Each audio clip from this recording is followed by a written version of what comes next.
আজি মহাশিৱৰাত্ৰি পূজা শিৱ বন্দনাৰে মুখৰ হৈ পৰিছে সমগ্ৰ ৰাজ্যৰ মঠ মন্দিৰ আৰু দেৱালয়সহ শিৱদৌলসমূহত।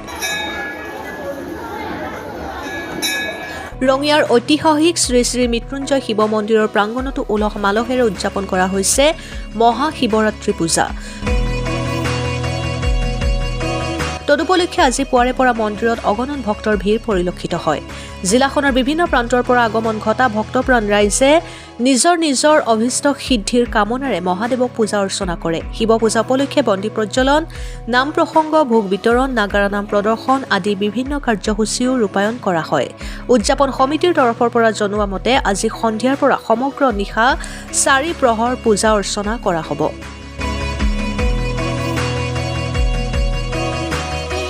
ৰঙিয়াৰ পৰা দিনেশ আগৰৱালা ৰিপৰ্ট, অৰুণোদয় আছাম।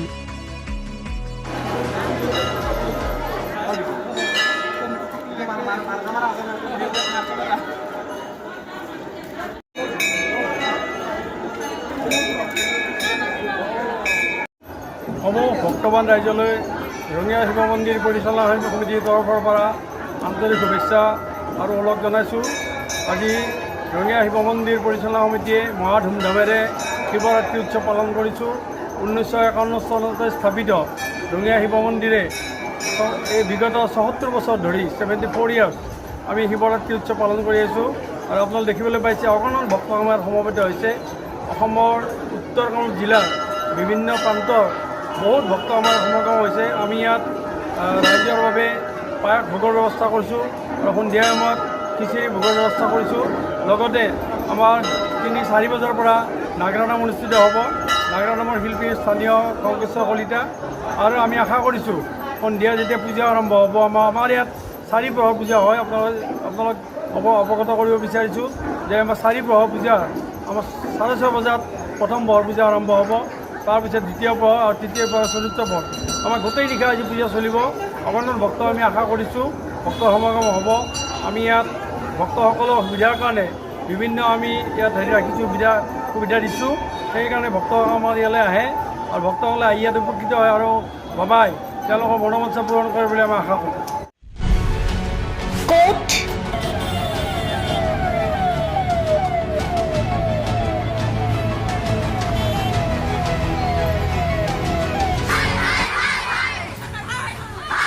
কিয় কেনেকৈ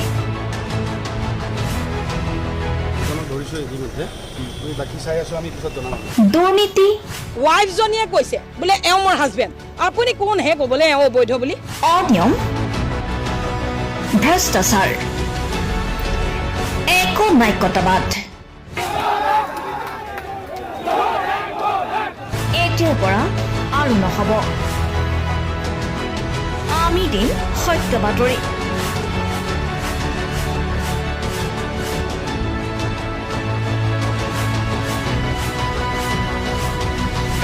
নিজকে সংস্থাপিত কৰাৰ বাবে শুদ্ধ ৰূপত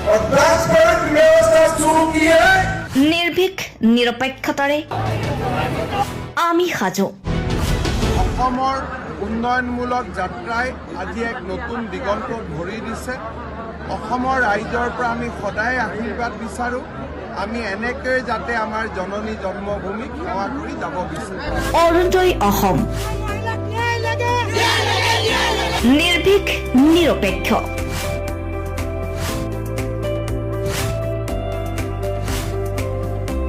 ৰাইজৰ বাবে ৰাইজৰ পক্ষত অৰুণোদয় অসম।